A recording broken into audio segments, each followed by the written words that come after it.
All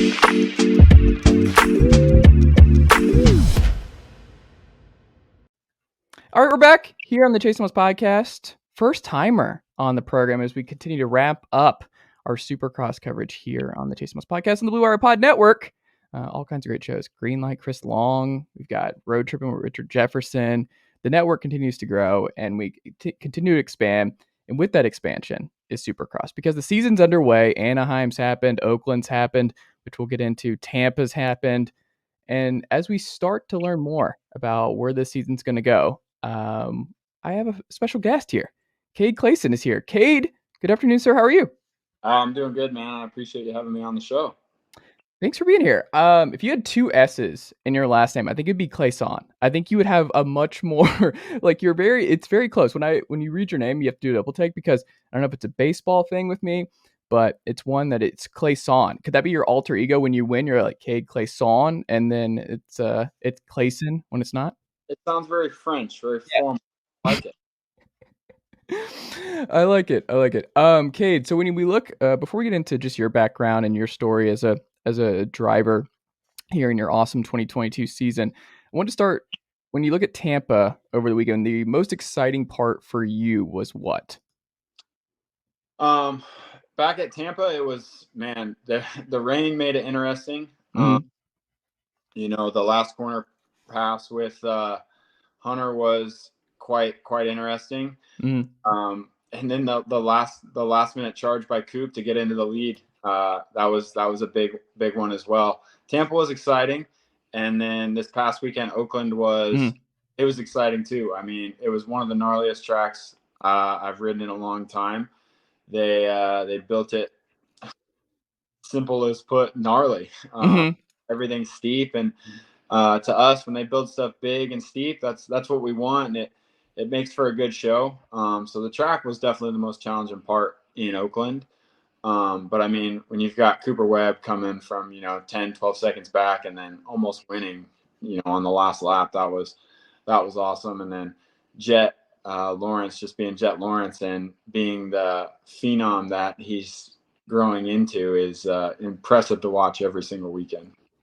Yeah, I mean, it's funny, like that the big story, right, is Cooper versus Eli to this point, because Cooper having the great week in Tampa, and then just that finish with him and Eli, and we'll get into Eli breaking tying a big record here, and just being Eli Tomac, which is just like every week. It's funny because I was talking to Sean about it last week, where, and I imagine this is the case for all the racers, where it's like, oh, you just know he's going to be there. You know he's going to be around. You know what you're up against. There is consistency, and then there is Eli consistency. Is that kind of cool to just have somebody where you're like, man, it's cool to just have that consistent competition where you're like, I know what the top of the mountain is, and this is a guy that I'm chasing. Like you have a target. Like every racer has a target.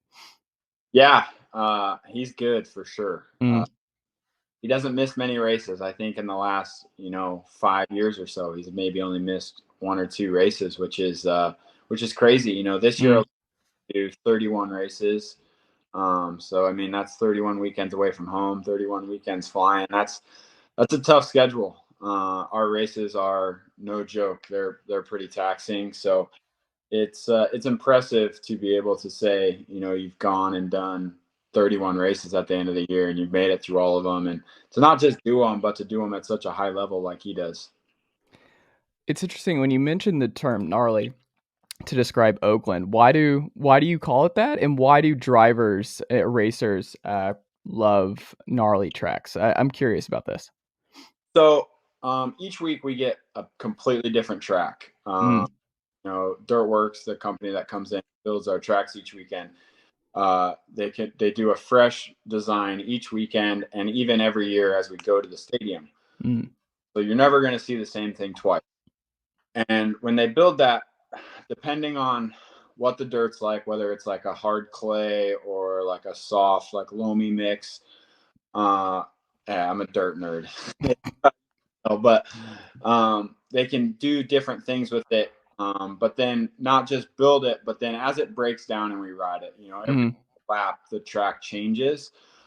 So if the dirt is super soft and they decide to build everything really steep and the track just deteriorates, and as it deteriorates, it gets more dangerous. Ruts can get formed, and then anything goes from there. You may be jumping from one side of a lane to the other just by complete accident, just kind of trying to survive. But we try to just not let it phase us, and keep charging forward. But when the tracks are built so big, right, they have plenty of dirt that they can build jumps nice and fat, and then is also steep. It just creates this different atmosphere. If they change the angle of a jump by just a little bit, it determines whether we can only go like say 2-2 or 3-1 or jump all four of them at one time. How they build them determines basically what kind of combinations we can do in rhythm sections and things like that. Have you always been a dirt nerd? Was that something when you first got into racing, you were like, all right, if I'm going to do this professionally, I need to know the ins and outs of everything, and that includes the dirt? Maybe a little bit as I was a kid. When I was like an amateur racer, it was like whatever. I'll just show up and ride whatever they had. But now that I've turned pro, like I know what cities have good dirt, where I'm excited to go ride. Like this weekend in Dallas is some of the things we have all year. So why is that? It's just like a good clay. So now the motorcycles are so powerful, right? That if the dirt's too soft, kind of like Oakland, deteriorates and breaks down a lot, and then it kind of makes so many changes that like we almost can't do some of the jumps towards the end of the night.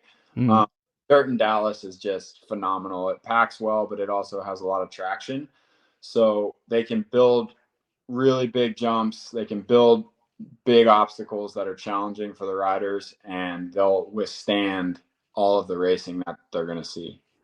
What do you think about I'm a Georgia guy originally. I'm here in Knoxville. I'm a Tennessee guy, but originally in Georgia. Saw you in the Dome. Not you personally, but back when you were in the Dome, Supercross in the Dome. Bring it back. I miss the Dome races and inside. I'm probably gonna go to Atlanta Motor Speedway this year, so I'll be there for that and see what that looks like at that track. But in terms of the Georgia red clay, what do you like about that or dislike about it? Yeah, the dirt in Atlanta is really good as well. That I miss the Georgia Dome too. Mercedes-Benz is just a little too fancy. It's too fancy. There was you used the word grimy earlier. The Dome was grimy. It was gnarly. It was a fun time. It felt more authentic. It felt more like a Supercross race. It like you said, it didn't feel as nice, and that was a nice thing about it. Yeah. See, I love the domes. I love anywhere with a roof because that's what Supercross is to me. I like the speedways, Atlanta and Daytona, just for the diversity. They're a little bit different. Obviously now we go to the speedway in Atlanta, but I'm a dome guy. I love the stadium. I love when the lights turn on and it's dark outside and the fireworks and all. I love that stuff. I love sitting up there for opening ceremony. I mean, this is like my 8th year racing Supercross, and I still love it. That's awesome. Looking ahead though to Arlington, Dallas, what are you most excited about this weekend? For myself, I'm excited for the track. I know those guys like to build big, gnarly tracks in Dallas, so that's probably the number one thing I'm excited for. I'm also excited because it's a Triple Crown. So for people who aren't familiar, most nights there's basically one main event in each class. Originally there's heat races, LCQs, and then one main event in each class. That is, 15 minutes for the 250 class and 20 minutes for the 450 class. But for the Triple Crown race, it's a bit of a different format. There's actually 3 main events in each class. So you're only going to see the top 22 guys in each class, but you're going to see each class 3 times. And for the 250s, it's like 10 minutes plus a lap, and for the 450s, it's 12 minutes plus a lap. So you get to see the stars of the sport a little bit more. But those events are gnarly. That's why we only do 3 of them a year. It's a lot of racing. It's high intensity, but those events are fun. They put a lot of pressure on us in qualifying. Normally, qualifying doesn't really matter that much, but at these events, it does. So it's a test for sure. So those are my 2 favorite things for myself. You're nearing a decade since turning pro, Cade. And like me, you kind of look young. I'm not gonna lie. You're gonna be one of those people that you have the baby face where you're gonna look young. Like you wouldn't even guess that I'm older than you right now. Like I'm 31, Cade. Yeah, I don't look 31. I'll never look 31. I just look. It's not going to happen. I'm going to look way younger than I actually am. Does it feel that long for you that you're nearing a decade since becoming a professional racer? Not really. Mm. Funny because a lot of my teammates are pretty young. Like most of them, I think only one of them can drink. You know, 28, right? So hmm I've got a lot of young bucks under the semi with me. hmm You got a But lot of designated drivers though at your yeah, disposal. tons. So it it's different for sure. Mm. I know they kind of look to me for experience and knowledge sometimes, and then they call me Grandpa Cade sometimes, which I don't love. hmm But I've just been around, right? And I feel like I'm honestly still right in my stride, right in my prime. Like I don't feel like I've slowed down at all. If anything, hmm gotten way better over the last 2 or 3 years. And I've got some of my best results early in the season so far this year. So for me personally, it's still a dream just to be here. So it's easy to stay young in what you're doing when you're having as much fun as I am. Well, you said you've gotten a lot better in the last 2 to 3 years. What have you improved on? Was there something specific that you wanted to map out in the last couple of years that you feel like you've hit? I think mentally I've just gotten a lot more tough. Hmm. Uh, the main events themselves are hard enough for a guy like myself just to get into. Mm. And I'd say for probably the first 2 years of me getting into those, I'd get in there and I was just out there. I Mm. was doing the laps, kind of surviving. Where now I'm racing forward. I'm battling with guys I should be battling with, and I've got good goals to move forward. And yeah, it's I've been put into perspective a little bit. Obviously I got married, so I gotta Mm. Congratulations. support somebody else too. Thank you, but yeah, it's fun, and I think keeping it fun while simultaneously having really good goals helps me a lot. What's your wife like when she's watching these races? Does she critique you, give you advice? Does she not want to watch because she's nervous about what might happen? How does that go? She's a basket case sometimes. Okay. Uh, she loves it though. Mhm. She's in the Air Force, so she's Very about cool. she does a bunch of cool stuff too. So it's fun because we Mhm. both things that we're super passionate about, and she's been around moto just as long as I have, so she understands it, and it's easy for me to talk to her about stuff that like I'm struggling with, and she can kind of just help me through it. All right, I got something for you. I didn't know you were going to bring up the Air Force here, so this is going to be a cool little surprise for you, kid. Hold on one second. All right, All here we right, go. here we go. I know nothing military. You're gonna question. Oh no, it's just the Air Force helmet. They sent me the helmet. The Air Force Academy sent me their actual helmet. So that is something I've got over here. Very good. Very pro Air Force Falcons. Troy Calhoun, great coach over there. No, there you go. Are you a college football guy at all? Do you have time to like watch other sports, or are you mostly just racing year round? I'm a Browns fan, That's so unfortunate. Yeah. like, what can you do, right? I basketball growing up, hmm just a kid, and I like watching football. Just, I mean, what guy doesn't like football? It's fun, Exactly. and I like playing golf, hmm but those guys are so uncomparably good that it just makes me miserable watching them sometimes. So, hmm I mean, I'm a football guy probably the most though. When you play other sports, like when you're golfing, are you just as competitive as you are on the racetrack, or do you turn it off?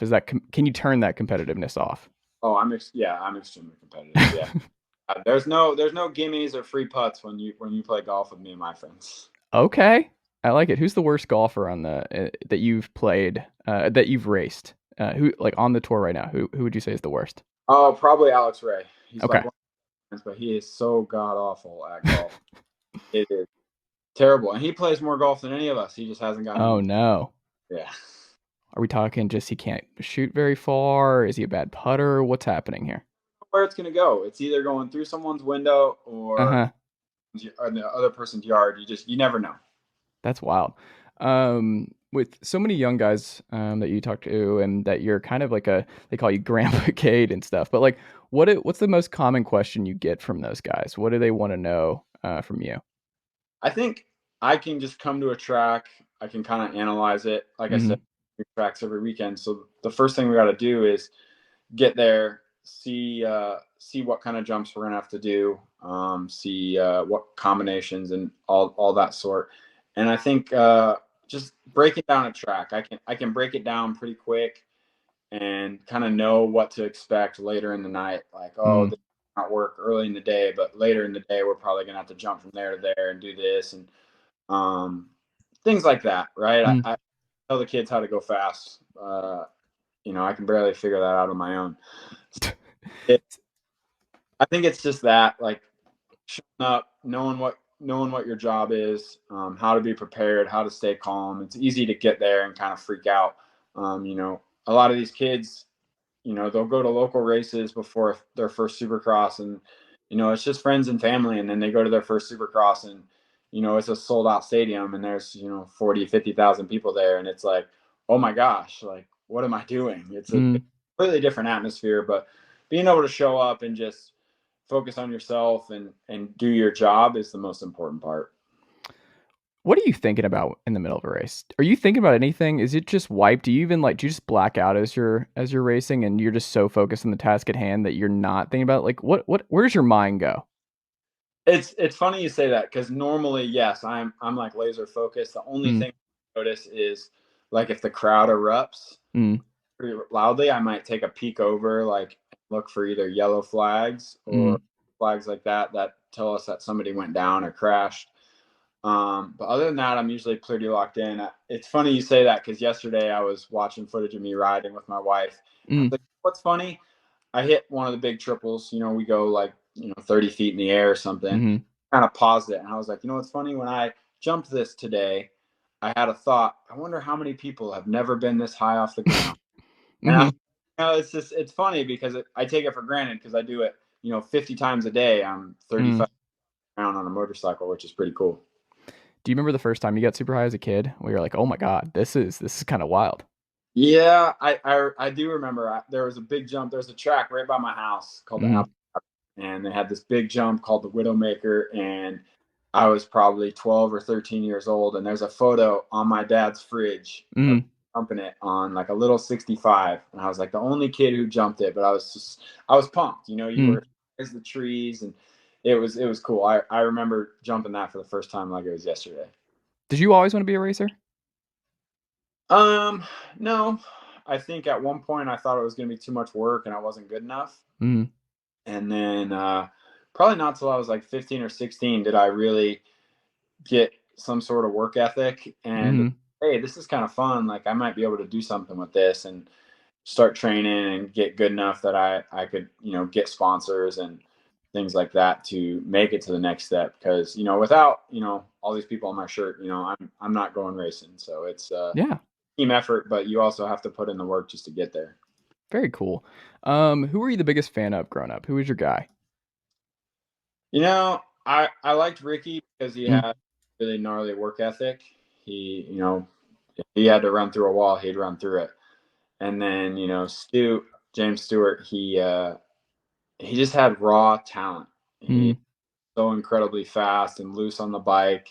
So obviously those two, they're bitter rivals, but getting to watch those two was just so much fun and their battles were just epic. Well, I imagine you've obviously talked to Ricky since turning pro. So, what was the biggest difference? Because it's different when you grow up. Because most of us, who were super fans of growing up, we never meet them, so we don't really know. You don't meet your guys when you get older. For you, what was the biggest thing that surprised you about him?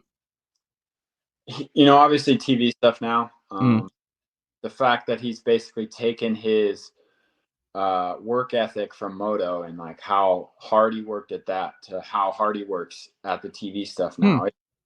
I've been kind of working with media stuff for a little while now, just mm. learning that side of everything works. And it's impressive like how much they have to put into it and the research they have to do. And Ricky takes it serious. And, that's how he took his riding. And that's Mm. how I want kids to think about me when they think about me when they're trying to, get better is, he had a good work ethic and he just, kept pushing through. Who was the biggest veteran who helped you along the way when you first became a pro? Oh, probably Justin Brayton. Mm, Um, Trained at a place called Column X for a long time, and he was, obviously a factory rider that stayed there, and he was just like a mentor. He was kind of always there for questions and guidance and stuff like that. And now he's a friend, right? So I could mm.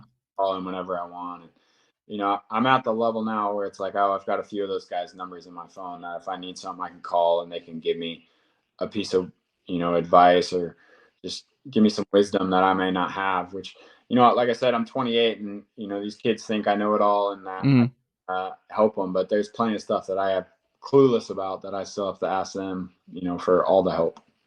What's the last like, recently, what did they do that made you feel old, where you're like, I don't know this generation, where I'm a millennial, this is what, Gen X, Gen Z, I forget whichever one they are. W Is it TikToks? What do they do that you're just like, I don't know what to do here? It's like their terminology, Mm. like they're like one word off, like bet and things like my mechanic said bet the other day. I was like, no, we're not doing that. So Not a I, fan of bet. You're not a bet guy. You don't like the one words. You don't like, so I guess cap is also out for you. Like, you don't like cap. I ain't capping. No, No. no cap. I get it. Like I get the terminology. I'm not about it. Are you on TikTok? Are you doing all that? Are you getting into any of that? No, I'm not a TikToker. I'm an Instagram. I've got a subscriber page on Instagram and stuff like that, but I stick to single platform usage. Mhm. Okay. Do you check your mentions? Do you check to see what people are saying about Cade on Twitter or anything? Uh, Twitter, yeah. I Mhm. like to create chaos on Twitter. My Twitter is funny. Uh-huh. Like just throwing hot takes out there that are just nonsense. That's Mhm. basically Twitter. But yeah, I like to interact with fans and stuff. Like I Yeah. always DMs and things like that and kind of interact with them. Unless I created some sort of chaos where like just coming at me hot in the DMs, then no, I'm out. Give me one of your hot takes that you've thrown out on Twitter, because I'm imagining, based on your personality, what I know about you now, Cade, I think you know going in. You're like, let me just cause some chaos real quick. But oh man, I can't even think of them offhand. I made a tweet about James Stewart one time that was a Mm, 100% a joke, and people took it way too serious, and mm. still get heat for it. It's hilarious. Yeah, I'm not gonna say it again because I don't want no more heat. But he's a Yeah. great rider, and Mm. that's all I need to know. I don't blame you for not going back down that road. What's been the biggest adjustment you had to make as a racer in the last year? Like, we know the last couple years, but what in the last year, maybe even just going to this year, what has been a conscious decision that you've had to adjust this season? So I'm back with a team that I rode for in the past, Mm, and I'm trying to take on more of a role of not just like a racer and stuff like that, but also trying to help the other guys. mm, I'm not always the greatest at it because I'm obviously a racer and it's a one man sport, but I obviously trying to help them. It's just been something a little bit different for me. mm, It's nice now that so we train at a place called South of the Border mm, in Carolina. So the whole team works out of there, and my wife works out of Fort Bragg. So it's super nice. I'm able to live from home and just commute to the track every day, which is awesome for me. I've got a full time mechanic mm. this year for the first time, and it's allowed me to focus a lot on my riding, and I think that has been the biggest part. Being able to just be full time focused on my riding, not having to work on my own motorcycle some days, and it's it's been a good team effort. So I think that's probably the biggest two changes for me. Do you ever go ride for fun, or is it like when you're off the track and you're not working, you're like, I'm not doing anything race related? Yeah, no, it's weird. I will during the summer and sometimes when I'm Mm, not, but like my wife always wants to go trail riding. mm, I'm like, man, like I just rode, 3 hours today, just pounding mm, out. They don't want to go ride the trails because that's what she likes to do. She likes to go for fun, just ride mm. trails. Sometimes it's like because it's a job, right? Right. So it's sometimes it can be wear and tear. Sometimes I want to just go ride my mountain bike or go. Mm. Those are the two things that I do to kind of get away and have fun. Where she uses riding moto as that thing to have. Do you let her win? No, No. no, Has she she ever beat you? may be the person I'm most competitive with. Really? Oh yeah, Okay. yeah, because she's good. Yeah. And like when we go shoot our bows or we go mountain biking, like yeah, Mm. it's ruthless. We're competitive to no end. Does she hunt with you? Oh yeah, Okay. What are we talking? Turkey? Are we talking? What are we? Ohio. So Yeah. I'm a deer hunter at heart. She's from Mm. Michigan. There's more deer up there than people know what to do with. So that's where we're at there. Oh, She's first turkey hunt next year, so I'm trying to groom her into that. Okay. What's been your favorite deer hunting story or deer hunting spot? Where have you enjoyed that the most? I took her on her first bow hunt this last year, Mm. and uh, just to be there for her. She missed, Mm. but just to be there for the whole experience. Like I remember when I was a kid, my grandpa told me the first time I got a deer, the whole tree was shaking. I was so nervous. Mm-hmm. It was funny because it was similar to that. Like it Yeah. happened fast, and but it was fun. That I love doing that stuff and getting to experience it. Do you fish at all? I used to, but not so much anymore. I just don't. Yeah, I don't have a ton of time, and I don't live anywhere with water anymore. Mm-hmm. I used to pond fish for bass all the time, but yeah, not so much anymore. You gonna be a lake guy? Like when you retire, are you does Cade disappear on the lake? Does he disappear in the mountains, the Oh, beach? the mountains. Mountains. Oh yeah, I'm a mountain. Same here. East Tennessee, man. The mountains are all over. Oh, love. You're in Knoxville, right? Yeah. I dated a girl there when I was in high school, and I spent Uh, some. It is so awesome. are you a Vol fan? Oh, what? Are you a Tennessee Vol fan? No, No. sorry. Mm. It's a good time to be a Tennessee Vol fan, man. Everything's coming up Tennessee these days. No, not today. Our baseball team literally has on the hunt with the deer antlers. Like we're on the hunt. Like we're literally speaking to you right now, Cade, to join Vol Nation because we're like, hey, we're hunting. We're bow hunting right now. Not me. No. What other sports did you play in high school?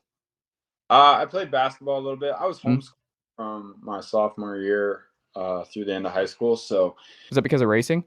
yeah, so I Mm. moved to Georgia when I was 16 Mm. to train full time. Yeah. Uh, so What part of yeah, Georgia? I lived in Albany, Okay. so like 3 hours south of Atlanta. Yeah, I'm from Stone Mountain originally. Yeah. Yeah, and then so there's a couple places down there where guys train full time, Mm. and yeah, I wanted to take it more serious, and it was time to do that. But yeah, like I said, I played basketball a little bit. I was never very good. Mm. Do you still play at all? Are you like? I always imagine too, like when you're a professional and you need to be healthy for it. It's like everyone around you's like, no, you're not. You're not going to play that. You're not blowing out your knee playing pickup basketball at the local Y. You're not doing that. I already have a blown out knee, so I've raced with a torn ACL since 2015, Uh huh. and I can feel it shift around when I do like quick side to side movements. Uh Met some Tampa Bay Bucks players huh. when we were in Tampa, and we were talking about that stuff, and I was like, yeah, man, I've raced with no ACL since 2015, and like the look on their face, pure shock. I'm like, yeah, like, in our sport, like we have big knee braces on, and like we tear them, and we just kind of deal with it. And they're like, no, that's not how it works in our world. That's awesome though. What's been your favorite thing about switching to Kawasaki this year? The group of people, Mm. all the motorcycles are really good. It's hard to say one's night and day better than the other one. Mm. But I enjoy the group of people that I get to be around with this team. They all work hard. They want to be successful. So just being able to work with all of them and try to progress and, like I said, try to get better has been a lot of fun. I do like the motorcycle a lot. Mm.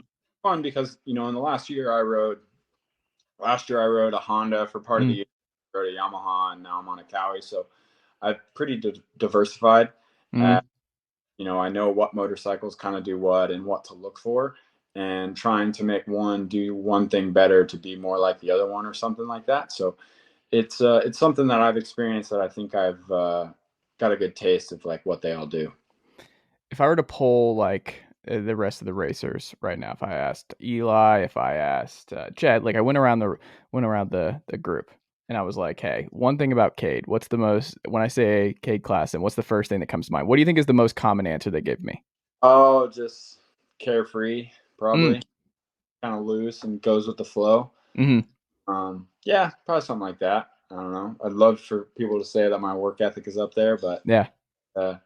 yeah, something like that.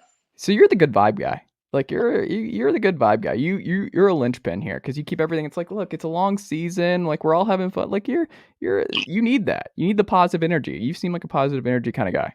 Yeah, I'm only grumpy on race day when my qualifying times aren't very good, and Okay. I'm sitting 25th, and I should be sitting like 15th. Mm. That's when grumpy Cade comes out. Mm. But it's just it's whatever. Are you a coffee guy? Like, how do you get up? Like, what's your morning routine like for race day?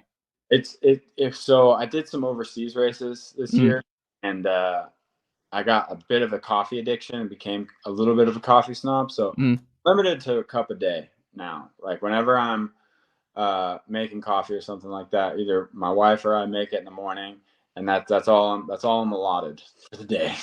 Oh, so you get jittery. You were going way above. You were going a lot more, and you're like, I got to scale back a little bit here. I turned into like a 3-cupper, Uh and huh. both like strong coffee. Uh huh. It was getting out of hand, and coffee's expensive. Yeah. Do you just do it black, or are you putting stuff in it too? Oh, honey. I'm either honey and butter or honey and cream, one of the two. But man, I love honey in my coffee. Hold on, butter? How are you doing butter here? Explain this to me, Cade. What are you doing with butter? How is butter factoring into coffee? What? Never put butter in your coffee? Never. I do it black, but I've never heard butter. I'm interested in this. Hold on. How are you doing the butter? Like, are you talking about like you're just scraping some butter and mixing it in there? What's happening? Yeah, just cut a chunk off, put it in there, stir it up. It's a good time. Butter in your coffee. This Yeah, is a revelation, Cade. I gotta try and keep some fat on. So I just throw I course hear that, man. I've been 5'11", 135 for 13 years, so I 180 to 185 pounds since I was 15. you get the tall and lanky man. It's a hard. It's not the common thing. Most people, it's the other way. It's hard to keep pounds off. It's almost I've got impossible for me to put pounds on. I've got a gym at my house, and it's like I got all these weights, but I never get any stronger. I don't know. I like it. We'll end here. So how do you break in to the top 20? You finished just outside last year, I believe 21, and get to the playoffs. Like what? How do you break into that group this year, Cade? The playoffs is interesting, right? Mm. It's a whole new thing with the two series coming together. Mm. It's going to be tough, right? I'm sitting 22nd right now. Yeah. Space for me to keep moving forward, Mm. but it's going to require a lot of effort for sure. Mm. And that's kind of what we've been working for and trying to focus more on, not just getting in the main events and then doing the best we can, but like planning to be there and then shooting for that 10 to 15 range. And that's kind of my goal, is that 10 to 15 range. And Mm. if I can start finishing just a few spots ahead of where I am now, and get in that range, I'll be in the playoff no problem. And those playoffs are important, man. There's a lot of money on the line. It's important to be there, especially the first year that they do it. Mm. Be a part of it, and I think I'm plenty capable of it. I just got to start executing my mains a little bit more.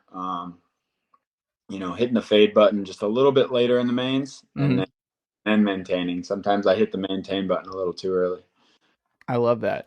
Well, Cade, this has been fantastic. I greatly appreciate you making the time. I wish you nothing but the best this season. Like you have a lot to build off of, man, and you're gonna be just fine. We're gonna see you in the playoffs this fall. It's gonna be great. I wish you nothing but the best, and I think good things are coming your way, sir. So go watch Cade and everybody over in Supercross live this weekend in Arlington, Dallas. It's going to be another fun race, gnarly race, as Cade might describe it. And we'll have to reconnect again soon. Yeah, man. Whenever you're ready, just let me know. I'll be back. Awesome. Thanks, Cade. Yes, sir. Have a good day.